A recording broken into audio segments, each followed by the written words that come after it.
Hello, everyone. I'm Ellie from Nourishment Redacted, and welcome to Lioness Lifestyle Live. And I'm Cristie from Meeting Wellness, and I'm so excited that you're here so that we can meet together this evening. Don't worry, Adrian is coming. She's running all over here. But in the meantime, I would love for you to get your questions ready for our guests. Please put a QQQ and question marks so that we can see you and put you on the screen. We'd love to get your questions answered. Awesome. Thanks, Ellie. And now it's time for this week's Roar of the Week. So we absolutely love when you guys leave us comments on the replay. And every single week I hunt through, I go to all three channels and I find one to shout out. And so this week's Roar of the Week was from last week from Sharon. I know I'm like always taking over there. That's funny. We'll do that.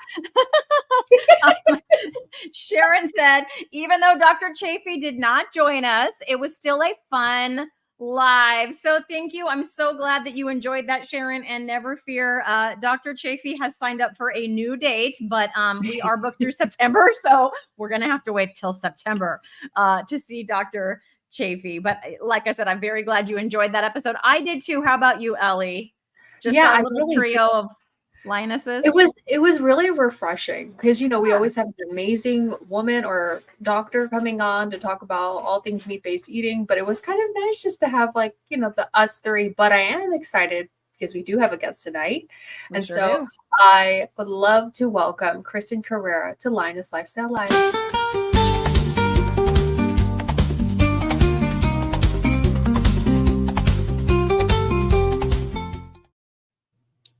Hello, welcome. Hello. I'm How excited. are you doing, Kristin? You're excited? Yeah. This is my first live, actually doing a live and adding it to my YouTube channel and everything. So yeah, a little nervous. Oh, don't be nervous. You're in good hands here. We've been doing, I can't believe, how many months have we been doing this now, Cristie? Oh my gosh, 7 months? 6, 7 months, I'd say. Yeah, it's been quite some time.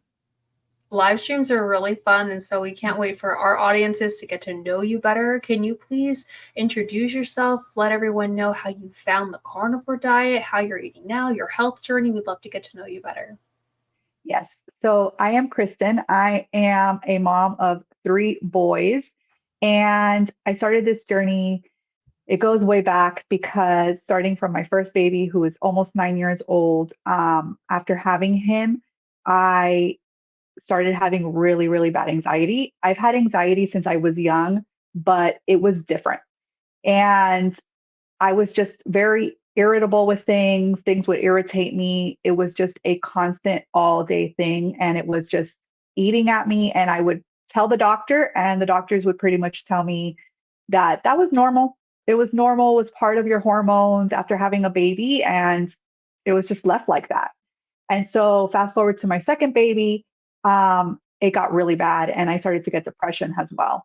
And I have a lot of different health issues. So I have also thyroid issues, Graves' disease. I have inflammation in the hands, bulging disc in my neck, on top of the depression and the anxiety. I also have gut issues. I have microscopic colitis. And I'm probably missing something here because I'm telling you, it's like such a list of things. And I would tell the doctor, these are all the things that I'm feeling. I would sweat out of nowhere. I would be sweaty, just all these things. And so once I did go to the thyroid doctor, I found out that I had Graves' disease. That kind of solved a little bit of what was going on with the sweats and some of the anxiety. But fast forward again to my third baby, and now it's just like the depression, the anxiety. And when I told a new doctor all of my symptoms, they again kind of brushed it off. She actually made a comment to my husband saying that she thought it was all in my head. And so, first of all, I thought that was super unprofessional. And secondly, you're a doctor. I mean, I feel as a professional, you should want to figure out what is going on with your patients and not brush off that you think, oh, you're too young to be having all these things. I think I'm too young to be having all these things. But in reality, it is what it is. I have all of these things. And so it got to the point that I was just really so tired of being tired. I also had a lot of fatigue. I mean, 2 o'clock going to pick up the kids from school, and I felt like I could fall asleep at the wheel and that I could just come home and take a straight nap. And just a lot of what you would call mom brain, which was really just a fogged brain and just, very difficult. And I have 3 kids, and it was hard to be present. It was hard to get up at times. And when I had my second child going back, I decided to make a change with my nutrition and start working out and start meditating. And that helps me a lot. That helps me get out of bed on days that I did not want to get out of bed. But I still was feeling depressed. I still would cry out of nowhere. I still had that anxiety every single day and all of my other symptoms. And I had the doctor run blood tests, and I would tell her what blood test to run. That's how, to the extent that I was just like, I'm just going to tell you what to do. I need a full hormone panel. I need this, I need that. And everything would come back normal. And so she would say, you're fine. But I was still having all these symptoms. So instead of trying to figure out, well, these blood tests came back normal, what can we do for all these symptoms you're having? It was just, again, brushed off. So my husband had told me about the carnivore diet years before, when Dr. Sean Baker was on the Joe Rogan show, because he's a huge Joe Rogan fan. We watch him a lot. And I thought he was crazy. I literally told him, you're crazy. I am not doing a carnivore diet. I love my pasta. I love my carbs. That's a crazy diet. I to this day, I still think to myself, I can't believe I'm on this journey, because I seriously, and this was like when he first was on the podcast. So fast forward, I mean, I don't even remember when he was on it, but my husband started really looking into it last year. And in October, he said he was going to do it. For him, it was more about losing weight, and just eating better, cutting out the processed foods, cutting out the sugars, things like that. He doesn't really have any health issues, thankfully. And so when he kind of jumped on that carnivore wagon or train, whatever you want to call it, I was making his meals. So I started to just kind of slowly do more of a low carb diet. And then for dinner, I would pretty much eat a carnivore diet with him. And so I said, I'm going to start this diet, because we were watching a lot of videos, and I was hearing all the testimonials and all the people that were saying that it helped with their anxiety and it helped with their depressions and a lot of things that I have.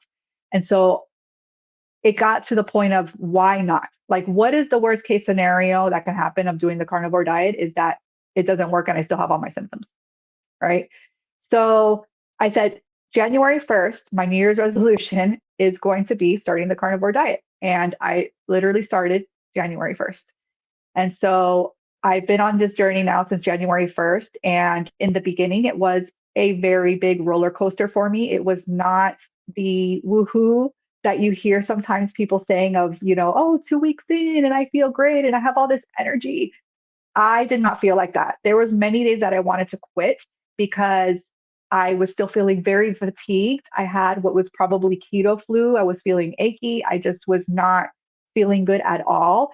And I had to mentally push through, because I knew that there's just all these testimonies, and I was determined that this was going to work, or it was going to at least help. If it wasn't going to help with all of my stuff, it was going to at least help with 1 or 2 things, right? And so I did. I pushed through. I figured out I needed more electrolytes. I wasn't drinking enough water. There's just little tiny things that you start to learn when you're starting any type of elimination diet, right? Because it's such a big elimination diet that your body is not used to. We eat, I'm 41 years old. And so for 41 years, we were eating a lot of processed foods. And as healthy as I would try to eat, I would eat my vegetables that we hear are healthy, and we would do all these things. But I also grew up on Chef Boyardee and TV dinners because my parents worked. And so as I got older and had kids, I was really all about making, like the baby food at home and doing things like that. But we were still not eating, 100%. And making that change, you have to give your body grace, and you have to remind yourself that for 40 years or whatever, how old you are, eating a certain way, eating the SAD diet, like they call it, it's going to take longer than just 1 month to heal your body.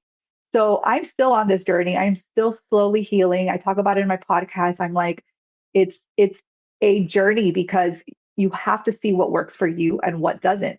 You know, during this journey, I found that because I have microscopic colitis, I can't have too much rendered meat, rendered fat. It upsets my stomach. All of a sudden, I can't have pork. I found out I have an allergy to bone broth, which is, you know, healthy for a lot of people, but the high histamines cause an allergy for me. So I always say there is no one size fits all in this journey. And every body is different because what works for me may not work for you and vice versa. And so I'm just here slowly healing. I will say that I have not had a day of depression since starting carnivore. So that is a woohoo moment. And I am slowly working with my anxiety. My anxiety, I will say though, is at 90% better. I don't have anxiety every day. I have had where I'm testing something that I'm eating and I've had a trigger and realized, oh, wow, this is causing my anxiety, which is frustrating. But at the same time, at least I'm able to recognize and notice I can't have this type of food because this is what's giving me anxiety. My inflammation as well has gone down a lot. It's still not 100%, but also kind of just learning what foods may be triggering that. And my microscopic colitis is very tricky. So with that, I will say I'm still kind of on a little roller coaster of figuring out what causes my stomach to get upset. I don't know that I will ever figure that out, even on carnivore. It's really been a struggle on that one. But with a lot of my other symptoms, I mean, absolutely amazing. I cannot say enough about anybody who has anxiety or depression at least trying the carnivore diet, because it is so hard to live with depression. If you've lived with depression or anxiety, it is something that just takes over. It takes over your life. And I push through because I have 3 little babies that I need to be here for. And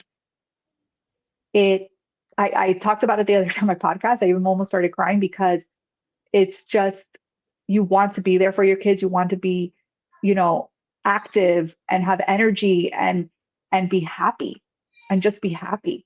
And when I would just get in the car and just all of a sudden just start crying and bawling and like, why am I sad? And you don't even know why. It's so hard to explain unless you actually go through it.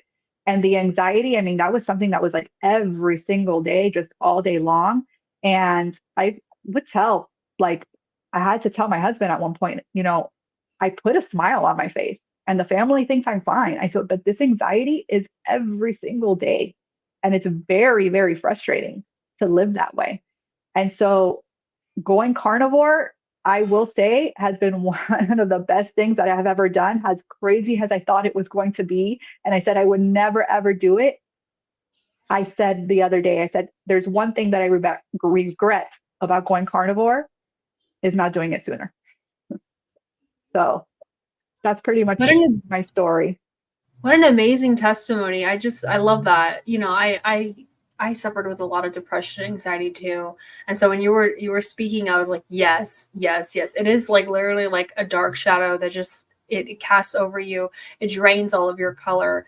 It makes it seem like you can't function in a world where everything is moving so fast and your like senses are all out of whack. And it's just like, it's awful. So I'm so glad to hear that you're seeing major improvement with carnivore. Now, this was just on my mind because Nia asked this and I just have to do it right now. So like, what is microscopic colitis? I suspect I have something along the lines of Crohn's disease. Same. Right.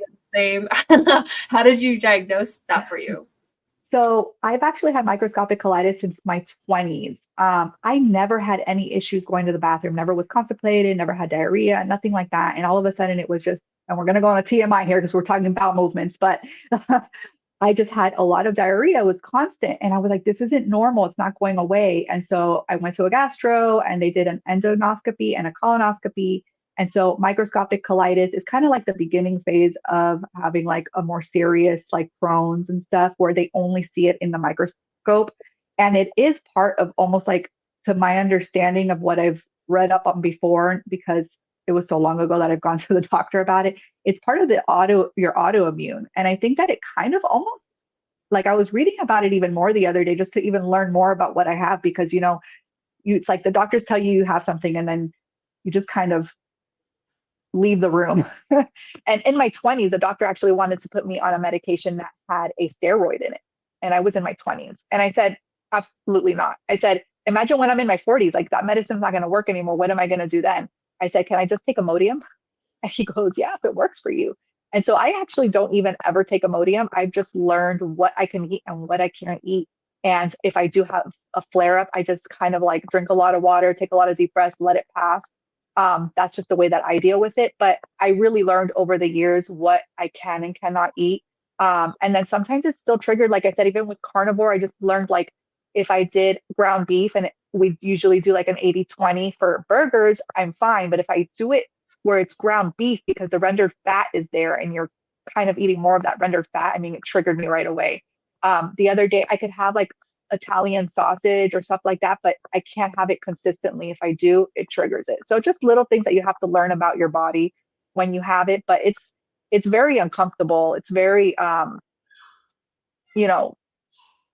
I mean, anything with the stomach is going to be uncomfortable, right? So, but yeah, I've had it for a lot of years, and the doctor never once, I actually asked him, I said, well, is there a way that I can eat? Like, what can I eat to not have this issue? Or is there anything that we can do other than medication? And he literally flat out told me no, that there was like no type of diet. And granted, this was a few years ago. I don't know if now they tell you any different, but even back then I was, shocked that, what do you mean? Like, isn't there something? I mean, even as little as saying don't eat greasy food and fried food, that would have been sufficient, right? He didn't even tell me that. And I mean, I learned, okay, I can't have sausage that's really greasy. I normally never really ate that much fried food anyways, but fried food. And as I've gotten older, your body starts to change. So I realized I couldn't eat too much spicy food. That started to trigger it. So it's a constant learning curve when it comes to gut issues, I feel. That's so crazy, because the microscopic colitis, that's part of your digestive system, but like what you're digesting has nothing to do with it. Exactly. It just doesn't even make logical sense. I wanted to ask you, because you said that it was like an autoimmune, and I think because we've had one other guest that talked about their Graves' disease as well that I can recall. And I believe that's an autoimmune condition too. Do you feel like those are connected? And can you tell us a little more about your Graves' disease experience? I feel like it is probably connected, because since my 20s, they've always told me that my thyroid was like on the cusp, right? And I've always kind of had where I would tell them, check my thyroid, because I had all these symptoms that were related to thyroid issues. So back in my 20s, they actually told me I had Hashimoto's. But they said that I was like very low on the spectrum, never gave me medication, never told me change your nutrition, never told me anything at all. They was just like, you have Hashimoto's, go live your life. And I did. I was in my 20s. I didn't, think anything different. You're young, you're okay. Well, okay, I have Hashimoto's, I guess. That's why I get sweaty, or that's why, I have a little bit of anxiety or whatever.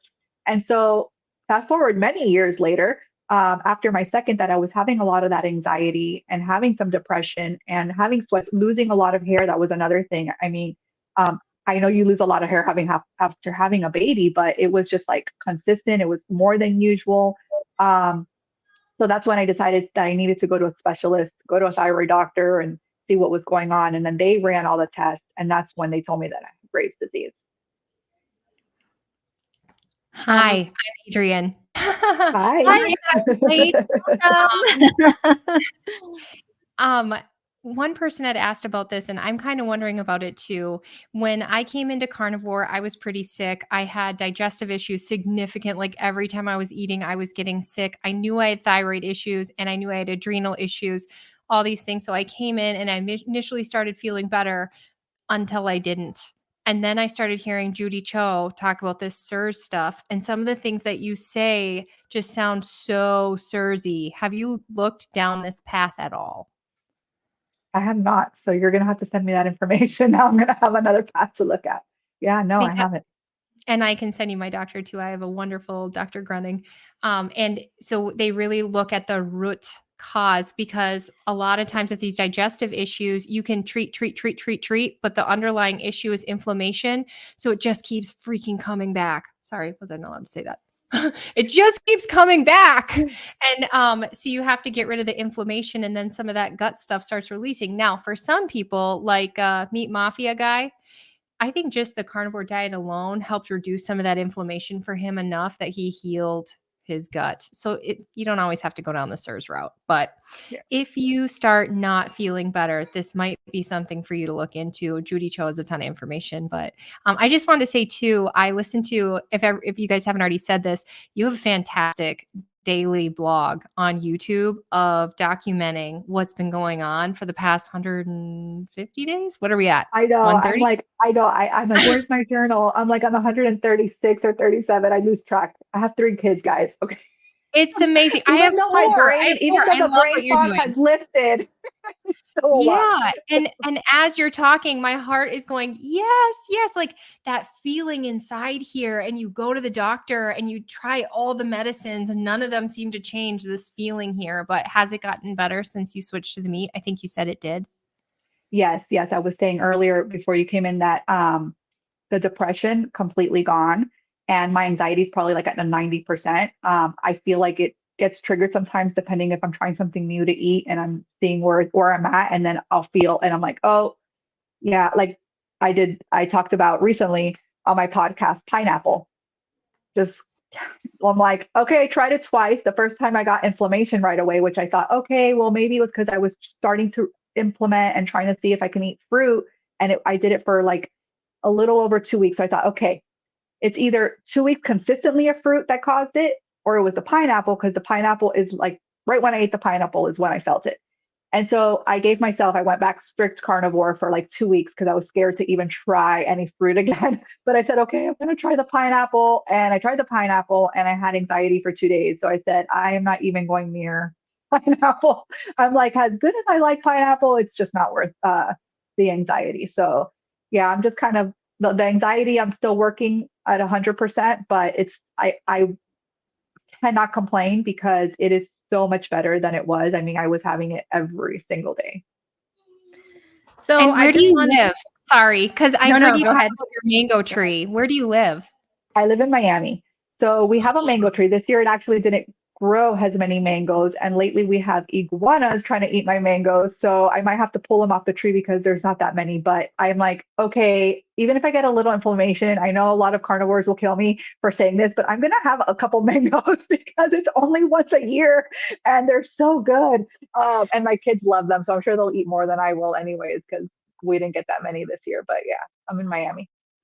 So I wonder if Rick heard that iguanas. I bet Rick will pop in any minute now. I don't know if you know Rick, but he's down there and he eats those iguanas. He hunts them. Gosh.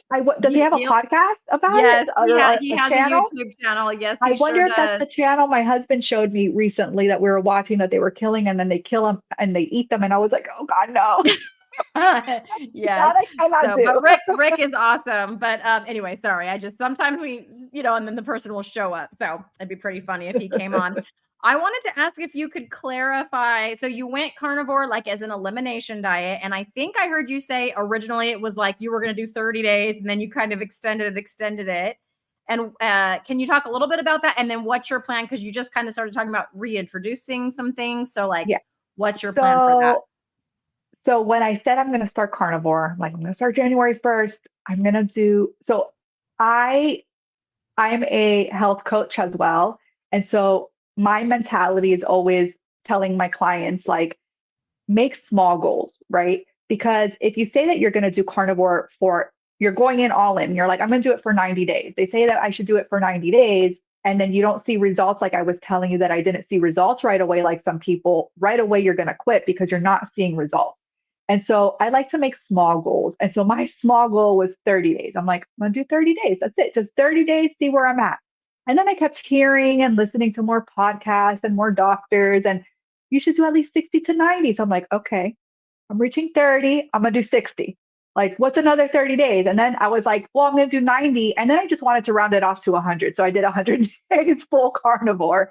And then I really wanted to see, okay, well, I'm a lot better in a lot of things. And I wanted to just try to see, okay, can I be more animal based, more like a Paul Saladino where you kind of introduce the fruits and the raw honey. And so that's kind of like where I'm trying to be. But so far it's just looking like carnivore is where I'm going to probably just have to stay. I mean, it's just what my body's telling me and what's working for me. So we'll see. But still I am mainly carnivore. I tried the pineapple, like I said, and then over the weekend I had a little bit of a mango with some blueberries, but that was it. And then I haven't had any fruit since. So I'm not really actually a huge fruit person.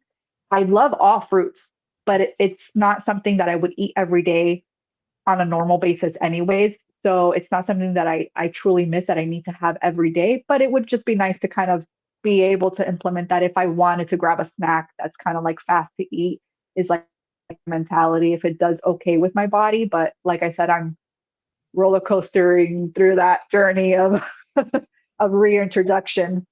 Yeah, I find that super interesting. I think that if I personally reintroduced fruit, it might kick off my carbohydrate addiction, which I feel like right now is like gone. So I can't say one way or the other for sure if I ate a blueberry or a strawberry that would happen. But it's like for me personally, currently right now, I don't even want to chance it. So, and I'm perfectly happy, right? Like I have all this energy. I'm feeling great. I don't crave the fruit. I don't really want the fruit one way or the other. But I fully understand, I think that's awesome that cause I think I saw how you were doing it in a very kind of methodical way where you would do one fruit for a few days, just like one at a time. And I Right. find that really interesting. And then listen to your body, Yeah, I've done like a gut type of elimination diet before where I cut out gluten, I cut out dairy, and it was more veggies. And I actually realized being on that gut program that my microscopic colitis was worse. And I would tell my mom even, I'm like, how is this making it worse? I didn't really put together that it was the vegetables causing my stomach to just be worse on this type of elimination diet. But any type of elimination diet, when you're going to do a reintroduction, you should do a phase. It's kind of like if you have a allergy or sensitivity to food. You don't want to eat blueberries, a banana, and a piece of bread all in the same time that you're reintroducing, because then if you have a reaction, how are you going to know which food is the one causing the reaction? So I do it where I do 3 days, see if I have any type of reaction. If I do, take like a couple days just to kind of give your body that break and then start again. And so that's what I was doing, kind of doing like the 3-day method. And yeah, I'm up in the air now of where I'm going, because I really didn't feel any reactions with like the blueberry or like tangerines. It really just hit me with the pineapple. So I think that definitely is a no-go for me. Yeah, that was probably too high of a sugar content for your body. I'm in the camp personally that carnivore diet for most people, one side of the coin, it's like it's a lifestyle. We're going to be doing this for the long term. And then on the other side, it's like a tool that you can use to really figure out what the best diet is for Kristin. What's the best diet for me and Adrian and Cristie? It's something that we can use to remove ourselves from all the other things that could potentially be harming us. And then you just find out exactly what you need to do for yourself. I did find it was really interesting that did you notice right away about the issue with histamines? Because I know that histamines can be kind of confusing for some people, because some people have to like freeze their food and they can't have any aged meat whatsoever. I'm just kind of curious about like how you handle histamines and if there's any like specific food prep that you have to do, or is it just eliminating, the bone broth like you had mentioned? So I found out that I was allergic to the bone broth because when I started this carnivore journey, I was like, I'm going to journal everything, because you're not going to remember what causes something when it was last week. I mean, I barely remember what happens, 2 days ago after, with 3 kids. So I have to journal everything so that I can know. And I am so happy that I did, because that's how I figured out that I had an issue with the bone broth. So the first time that I made it, we did like 24 hours. I let it go overnight and we were like so excited. It was delicious. So we were like, this is so good. And I suffer from seasonal allergies as well. So the first time that it happened, I thought, oh my God, my allergies are flaring up. My eyes just got really dry and they got really itchy. And I kind of brushed it off, but I wrote it down in my journal. And so the next time that we made bone broth again, I felt it again. And I was like, oh my gosh, I think that I wrote this down and I felt like this the last time I had it. So I go back to my journal, I look and I'm like, yes, I did. And then when I started researching, I talked about it on my podcast, I got a lot of comments saying it's probably that it has high histamines. When you do bone broth for so many hours, it releases even higher. So I was like, oh my gosh. I'm like, don't tell me that I'm allergic to bone broth. And so I made bone broth again. Yes, I did, the rule of three. And I was like, okay, we're going to test it out. Now, at least I know if it happens again, for sure, it's the bone broth. And so I ate my bone broth. It was delicious. And about 2 hours in, I'm like, oh, I think I'm good. And all of a sudden it just like dry eyes, itchy. And I was like, oh my God, it's the bone broth. No, it tastes so good for you. And it tastes so good. I was so sad. And I have heard that if maybe I boil it for less time, it might work. I haven't tried it because I'm like so scared to get those allergies. So I usually do a beef broth, homemade beef broth, which is super easy to do. And it tastes good. But yeah, I'll have to try less hours and see if maybe that makes a difference. But that's how I found out that was causing that issue. So I don't know anything about histamines because I don't have that issue, but I personally do my bone broth in the Instant Pot, which goes for like 3 hours. So, right. So I did it in the Instant Pot, but for 24 hours because they said 24 hours. And that's where you get like even more of like the bone marrow and all the stuff. But yeah, I'm going to try. Then I heard try maybe just 3 hours. So I have to try it. I think I do. So once you start looking into SIRS, everything you're saying just screams SIRS. When I drink bone broth, my arms and legs go numb. And I have SIRS. Wow. So having the histamine reaction is another indicator. And so I just wanted to share. Gail said, take the VCS test, which you'll learn what that is. And then you want to know if you have SIRS, it shrinks your brain. You want to know. I just want to, so I do a protocol that she's not a doctor, Judy Cho suggests, but there are different routes you can go down to heal this. And then the good news is that you can heal this gut issue. You can heal. Like I've had tremendous brain fog and it's getting so much better. I'm being able to eat more foods now. So hopefully you can add those foods back. And yeah, I would totally look into that. Yeah, definitely. I don't have any more brain fog either. The fatigue, I mean, so much more energy. That's another like plus going carnivore because my fatigue was really, really bad. I could literally just, I would tell my husband, I can go to sleep right now. My sleep, I've always, well, not always, but after having kids, my sleep has never been the same. And it really, at one point got really bad. And I started to use essential oils and that really helped. But it's always kind of fluctuated where when I wear my watch, I haven't been wearing it lately, but when I wear it, I mean, you will see the lines of me waking up throughout the night. I never have an issue with waking up and not being able to go back to sleep. I've never had that issue. I can go back to sleep.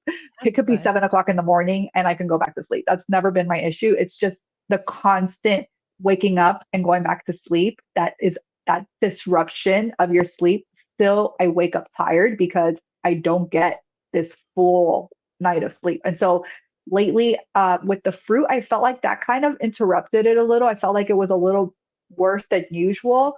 But it's still kind of, I at least wake up once a night and I wake up hot.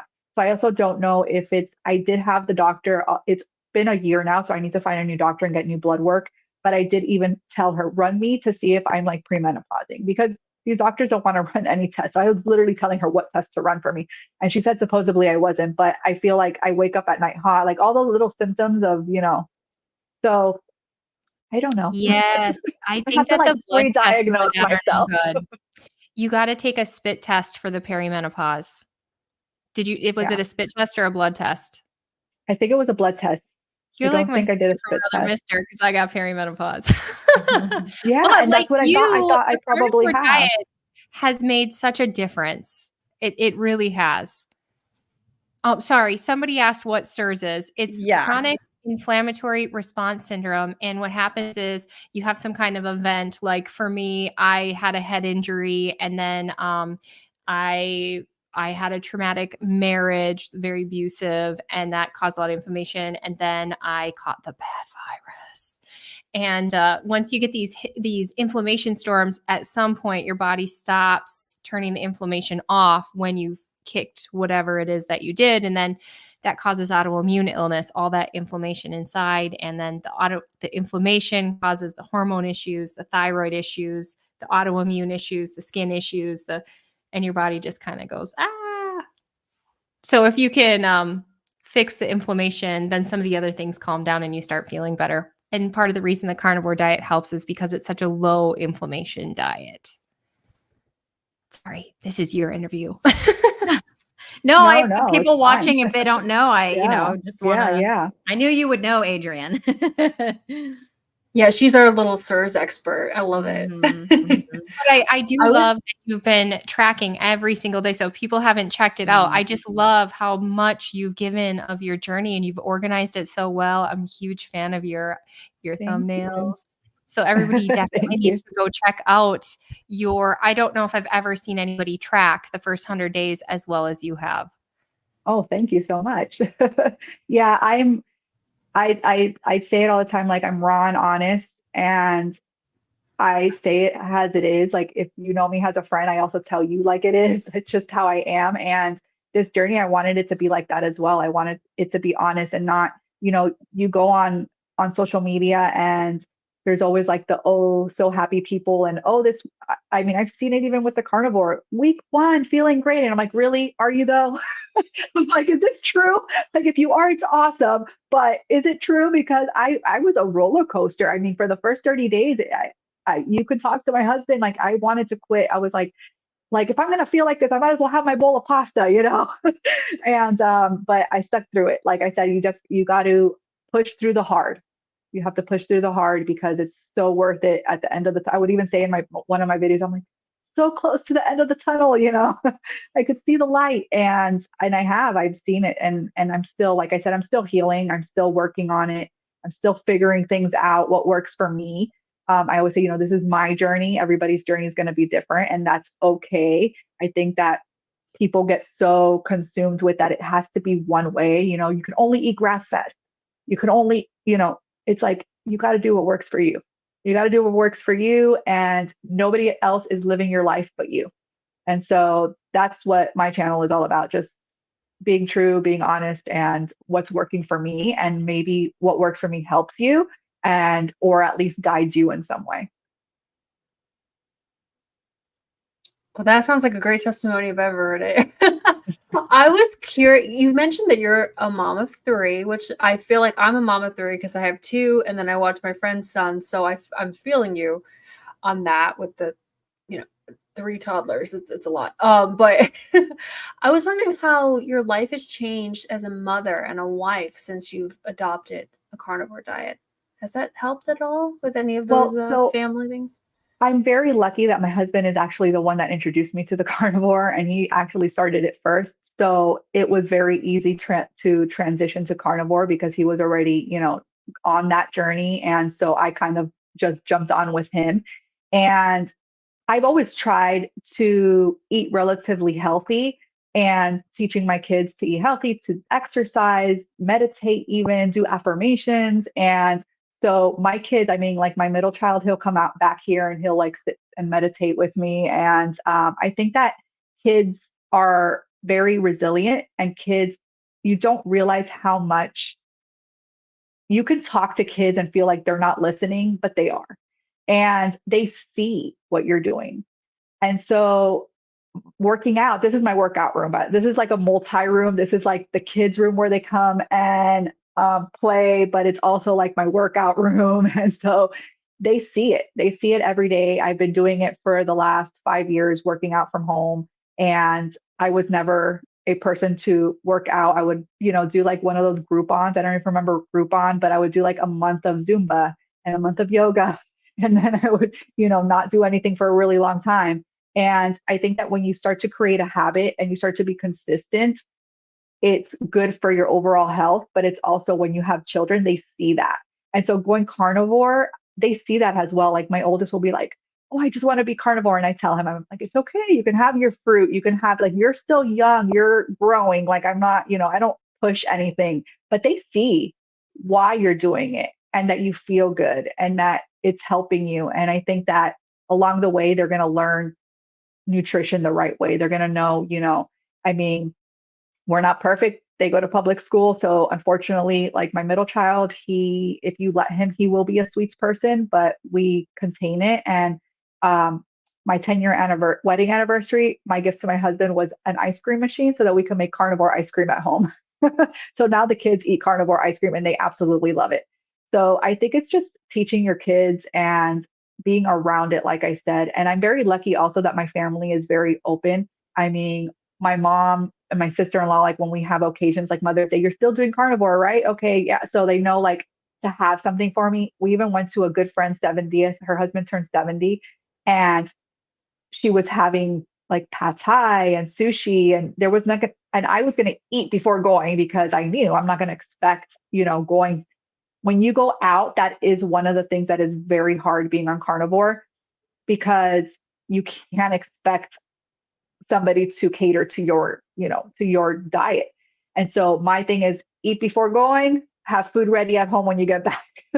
And so I was lucky. I mean, she was like, oh my God, Kristen's on the carnivore diet. And she went and she got me like a charcuterie board where she was like, this charcuterie is for you. And I was like, thank you. Like, I mean, I think that if you surround yourself with people who understand why you're doing something, they know that I've been open on my Instagram channel for a very long time about anxiety and depression and postpartum and stuff. So I think that when you are also open and people understand what you're going through and why you're doing something, then it just becomes easier. So I will say that I am blessed with the people that surround me in doing the carnivore journey, and I don't feel judged or feel like I can't do this because, they're going to say something, or I can't go over here because I can't have anything to eat. I'll take my own food. I even told my mom, like, if there's nothing there, like, don't stress. Like, I'll bring Tony and Mai's like steak, like it's not a big deal. So I think that it's great. And I think that it's wonderful for the kids to be able to learn what nutrition is and what can heal your body.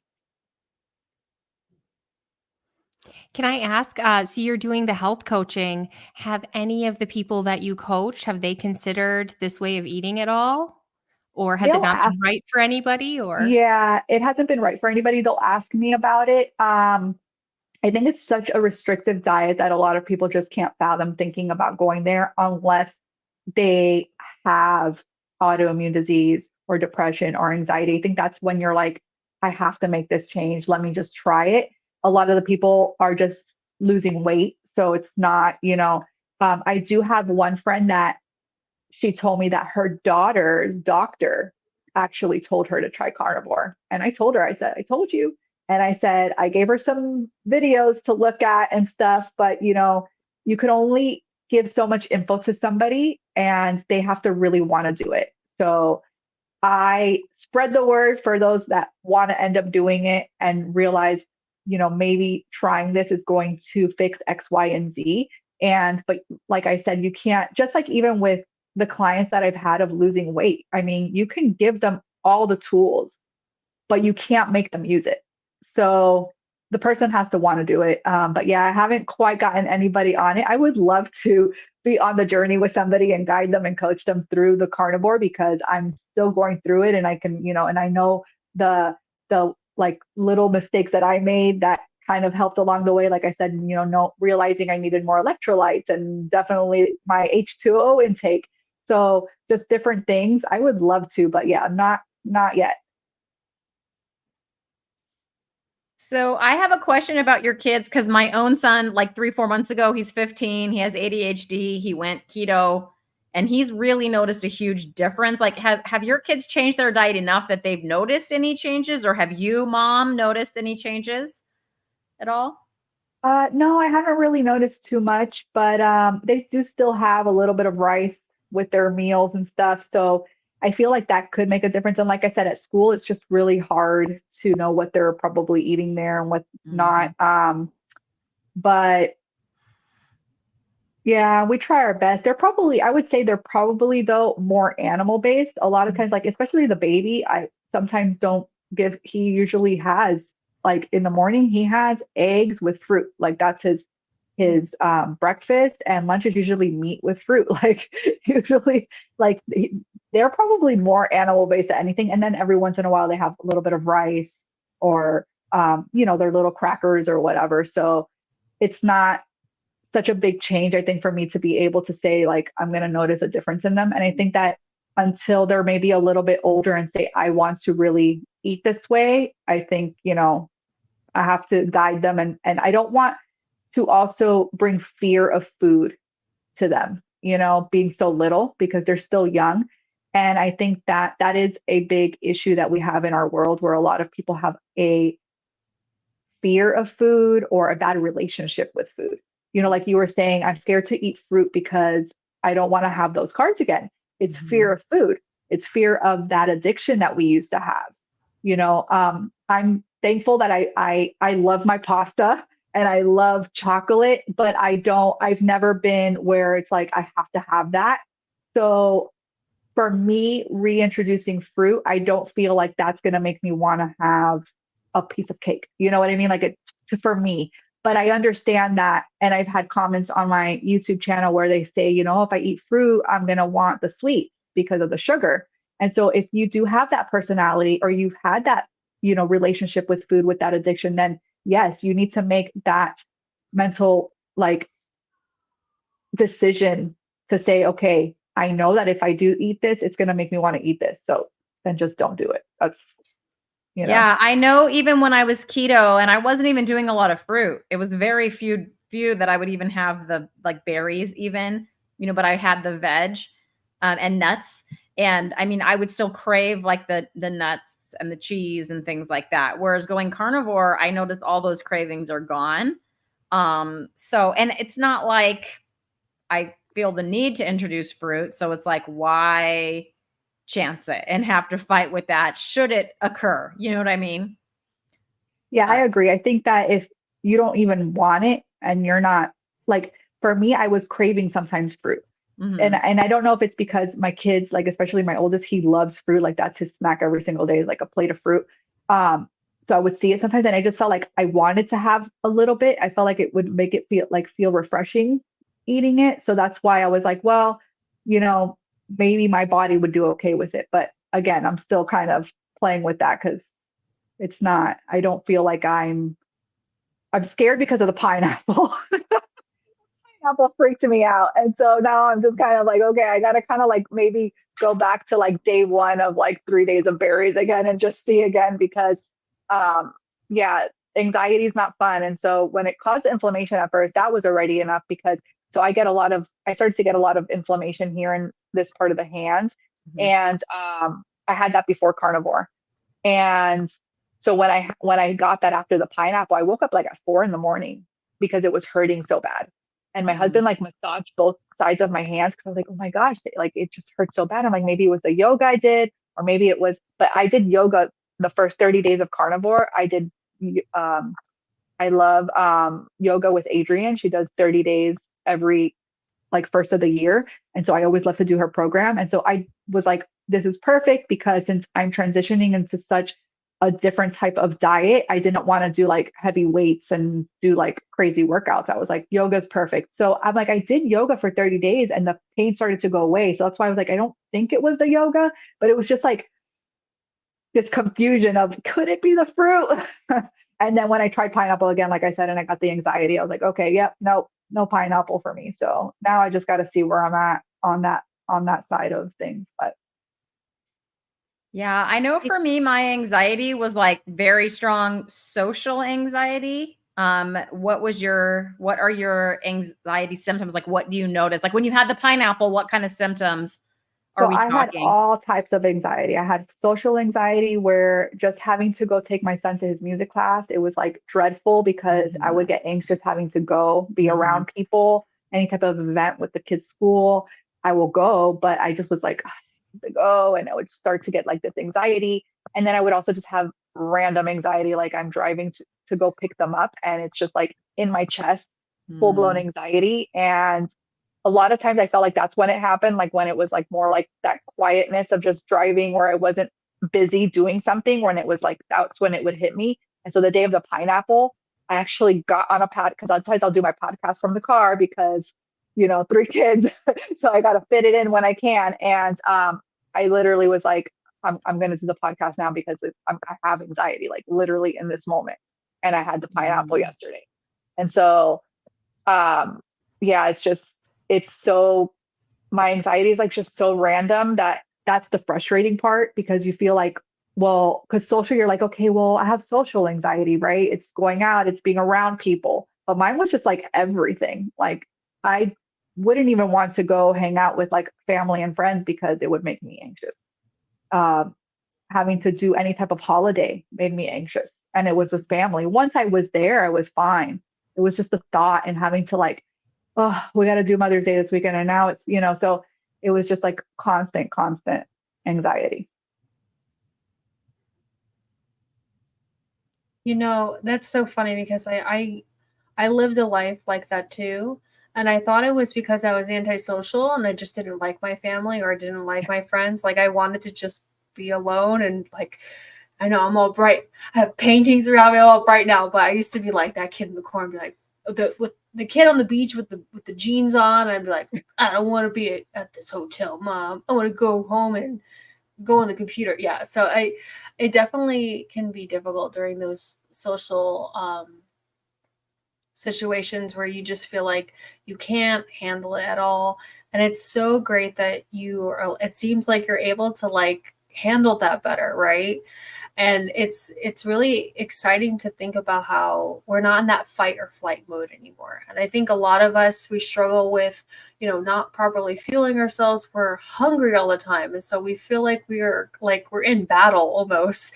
At least that's how it felt like for me, like going to school and work and just going to social events. It definitely can be so draining. But and it made me kind of sad when you said that you used to fake it with a smile. You're like, yep, I can do this. I can just, because you have to show up, like, especially with like the little ones and they need you and everything like that. So I just think that it just shows the power that we can heal ourselves inside by just stripping away all those gross stuff. But I was curious about, do you see yourself ever introducing like vegetables again? Or do you think you just want to like kind of stick with like the animal base with the fruit and stuff? I wanted to do more animal based with the fruit. And then I know like certain squashes and things like that are considered fruit and not a vegetable, which a lot of people think. So I wanted to kind of try to reintroduce some of those as well, just to see. I'm not big person on, I really wasn't a huge, I would eat all the vegetables, but I wasn't also a big like vegetable lover. Broccoli was probably my go-to because it was the easiest to make, which is probably like one of the worst ones that upset my stomach and made me super bloated. So yeah, I kind of wanted to just reintroduce just to see where I'm at. I do love like sauteed onions. So I would love to be able to eat sauteed onions because I could do, you know, steak with sauteed onions or burger with sauteed onions and cheese. Like I would make all these burger dishes before with onions. And so I would love to be able to eat that one day. I'm not planning on introducing that right now. But yeah, I do want to just to see where my body's at. Like I said, everybody's different. Maybe something, all of it, you know, will work for me. And if it doesn't, it doesn't. But at least I'll know it doesn't. And so I kind of just want to do little by little and see where I'm at. But definitely, I feel like I will probably stick to a more animal based meat diet because I feel the difference. I feel the change and I know that it's working. I mean, I like I said, it's the anxiety, the depression, it was like every day. And so just the fact that I don't have that, the fatigue as well, that brain fog that I had, that was almost every single day as well. So just those little things is such an amazing improvement for me to be like, I need to continue this and see where it leads, you know? And if this is the way that I have to eat forever and ever, but I feel good, then it's worth it. I think for everyone coming into this, it's an experiment. I'm 16 months in and I'm still experimenting. Like I recently went lion to see if that could heal some of my issues that I'm having. Nia's wondering, in part of your experimenting, have you tried tracking your glucose and ketones to see how the different foods are affecting your body? I have not. I have looked at a lot of people who do that. I would have to like figure out. I am really bad with that kind of stuff. Like trying to figure out where to even start with that. I think that there's like testing that you can get right, I think at home and you can kind of do them yourself. I do kind of want to do that because so I follow a lot of carnivore animal based, but I also follow just random nutritionists and dietitians just because I like to see what other people have to say, even if I don't agree with them. I like to see, you know, the different mind thoughts behind things. And so there was somebody, I forget her name right now, but she had talked about eating chocolate and it, you know, spiking up your insulin or spiking up your glucose or something. And then this other guy was saying, you know, it doesn't. And that this girl took a test. She said that she did the glucose test before having these things and it didn't change. So I do find that very, very interesting. And I would love to actually figure out what I can buy from home and kind of do that to test that out. But I haven't tried that. There's at least 2 different brands, 4Care and Keto Mojo, and they'll do I think I've heard of the Keto Mojo. I have to look into it. I find data just to be fun. I don't know if it changes anything, but it's like all of us, this is just a kind of cool experiment because it's like the opposite of what we've always been told. Yeah, it's like you grow up, eat your vegetables, right? And like in that sense, I think that my mom might think I'm a little crazy, even though she supports me, because that's all you ever are told since you were little, right? That the vegetables are good, that you need fiber. You know, I crack up every time I see people talking about us needing fiber and that we don't poop. And I'm like, I have not had any issues with that. If anything, my microscopic colitis is what I still need to figure out, but I have no problem going to the bathroom. I have never been constipated on carnivore. So I find that funny, but it's interesting because you did always hear you need fiber to poop, right? Like that was like what people say. So I get why people are hesitant and why they're like, oh, they probably can't. But it's like people need to be more open-minded and listen to what other people are saying, right? I mean, if you're literally hearing people who are on carnivore saying they don't have an issue, it's like, why are you continuing to think that there is? So it's we grow up thinking one thing, and then this is so different from what, you know, and it's funny because it's so different from what we grew up with, but it's what our ancestors ate. So it's kind of funny, like this, you know, you're going back to before what our parents think we should be eating. I just picture our ancestors looking at us going, like, you have to be told to go touch the grass and get sun. Like, what's wrong with you people? You know? We're so broken. I feel like I was actually talking to Nia last night about that, and I was like, this world, it's like you have to play like 4D chess to like really know like how to survive in it with like all the screens and all the chemicals in food, and you're indoors all the time. Like, we don't have to get into all that, but I completely agree about that. I wanted to show your channel, Kristin, and I would love for you to take this opportunity to explain what your channel is. Let's have everyone support you and subscribe to you, and please take it away. Look at those thumbnails. I love your Thank thumbnails you. too. Adrian's not Thank the only you. one. They're great. It's like Thank you you. I'm even also, color-coded your wardrobe to go with your thumbnails. I love it. I just like pink, so a lot of times that's just coincidence. But I'm also a social media manager, so I know how to do all these kind of little thingies. But yeah, so my channel is literally my journey on healing my body and my mind through nutrition and exercise. I don't talk about my exercise that much, but I do put it in little tidbits in my videos. I used to do more on my Instagram. I really got to get back to that. But I truly believe moving your body, getting outdoors, like you said. I think I even have a short video on here of grounding. The other day I wrote something about being, people think the carnivore diet is weird. And I said, I've always been weird. I'm a mom of 3 living in chaos, who is on a carnivore journey, healing my mind and my body through this amazing journey of mine. And I also believe in staging a little bit, some crystals and some grounding outside. So I'm all about all of that. And yeah, this is just true and raw, my journey on the carnivore diet, mine alone. I'm not a nutritionist, a dietitian, a doctor.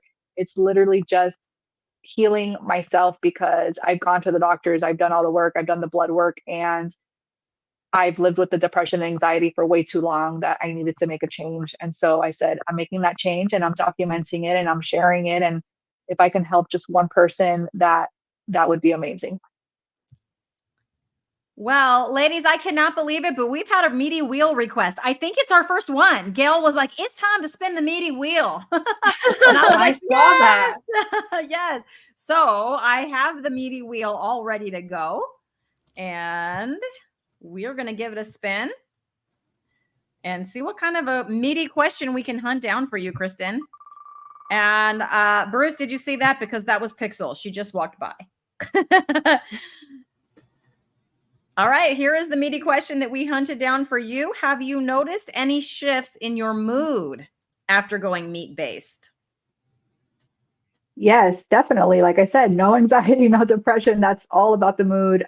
So much more energy, happier. It's amazing. All right, thank you. Awesome. Is it time now to do our roar? Yes, get your roars ready, guys. Get them into the chat. And Kristin, do you know about the roar? Yes, she told me. I could be either a cat or a lion. Okay, so I told her she could meow. 3, 2, 1. Roar. Yay! We did I it. gotta work on my roar to be like that little girl that does like a real roar. That was amazing. I don't know. That's a curtain stuck on her tail. That's hilarious. Okay, there we go. Yeah, pop those up. Hey, look who's here, Eric. Thank you, Eric. I did talk about picanha in the chat because I ran out of picanha today. So thank you, Eric, for reminding me. Roar, picanha, roar. Oh, okay, I'm clicking. I'm sorry. Me too. I'll stop. Everyone's clicking. There's a lot of roars. It's pretty good tonight. Thank you, guys. I love all the roars. Thank Yeah, you. absolutely. And Kristin, All right, thank everyone. you so much for coming on. Thank you. Thank you. I love being here. Thank you so much for having me. Yeah, we really enjoyed having you, and we hope to see everyone next week. We will have another awesome guest. Good night, everyone. Bye. Bye.